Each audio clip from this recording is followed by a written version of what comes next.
Hello everyone, it's Cassie. Welcome back for another Trinity Stamps video. Today we are going to be making a rainbow, but not your traditional rainbow. So let's jump into what we're using.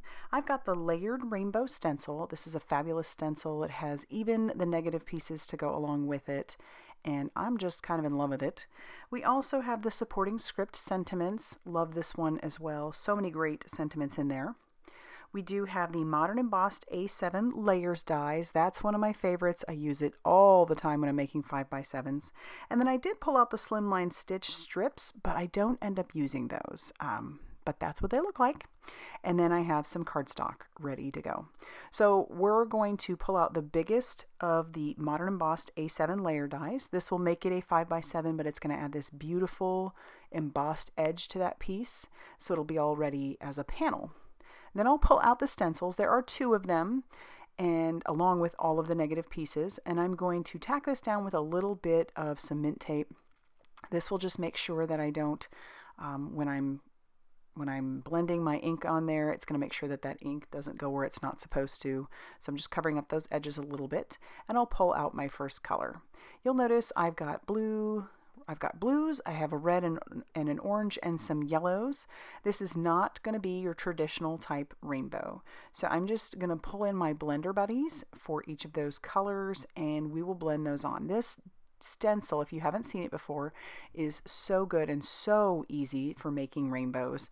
And while I have used it one time to make an actual like legitimate rainbow where we're talking like red, orange, yellow, green, blue, indigo, violet, the three other times I've used this, I have not done that. And I love doing that. That, I think, makes this stencil that much more versatile. So you can use this for any season.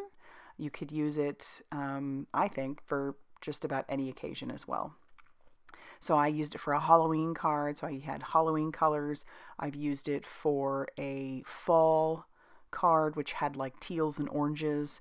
And then I'm using it for this, which is, I don't know if I looked up fall color palettes, and it kind of gave me this type of color palette where I went in and just went through my stash of inks and pulled out what I thought would work. But this is just, like I said, one of those really great stencils that has so much mileage because you don't necessarily have to use your traditional rainbow. Like I said, done it one time, and the other 3 times I haven't. And I've loved the results every time. Imagine you can make a Christmas one or Thanksgiving one or whatever colors you wanted to go with, you could do that. Just look up color palettes on the internet and you'd be surprised by what types of different colors you can come up with. So now we're bringing in a rusty orange color, and then you'll notice our last 2 colors on there are some yellows. We've got a darker yellow and a lighter yellow. And I love how all these just really go together. And the stencil is just super easy to line up, and it looks so beautiful on this 5x7 card card base that we're using. I've really been getting into 5x7s lately. I love how it gives you a lot more area to play with, and it gives you a lot more area inside to write to your recipient. You'll notice I'm having like 0 lining this up. It's because there are some really great embossed lines that make it that easy to just line up each of those areas of the rainbow. And I'm not even having to clean the stencil in between. I'm going to do all the cleaning at the end. So that's another reason I love this stencil so much. I don't have to clean it off every time I use it. I can just use it, keep going, blend all my colors, and then clean at the end.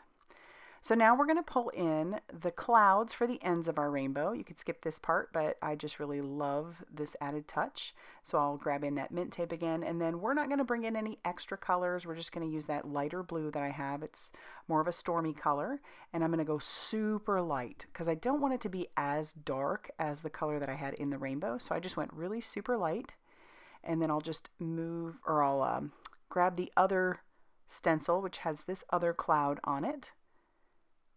And then we'll do the same process, something super light. And then, like I said, we'll clean later.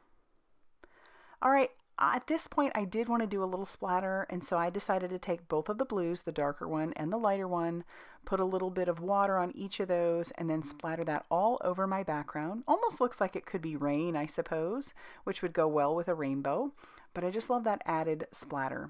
Then we'll just clean up our mess, and we'll get ready to stamp our sentiment. Like I said, this comes from the Supporting Script Sentiment set, and you can add them together to make some of your own sentiments just from this set, or add it to other like bigger sentiments that you have in your stash. It just has a lot of versatility. I love this one, You're in My Prayers. It's one I use a lot.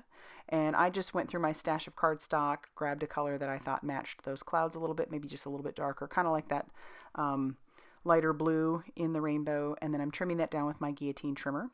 I'll use some liquid glue to adhere this down to a 5x7 card base, and then I am going to put some foam tape behind our sentiment, because I figured if I was going to use some embellishments, I wouldn't have to be so concerned about like maybe keeping this lower profile. It's already going to have a little bit to it, so we'll just go ahead and add some dimension with our sentiment as well. And I'll line that up on my glass mat. You'll notice I have two types of gems over there. The first one is the Brilliant Citrine, that is that yellow, and then I have the red, which is the Ruby Radiance. I don't end up using the Ruby Radiance because I just went so liberal with the Brilliant Citrine, and I love how that looks so much on there that I just went with that. So I stuck it in my tidy tray, and I'm using my pickup stick and along with my liquid glue and just adhering all those down, and I was very liberal, and I love how that yellow is just, oh, it pops with that blue. It's so great.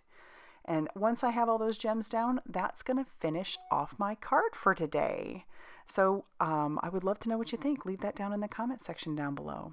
If you like this video, please hit that like button and definitely consider subscribing if you haven't already done so. And big thanks for all the support you guys give. You guys are incredible. And I will see you very soon in another video. Bye, everybody.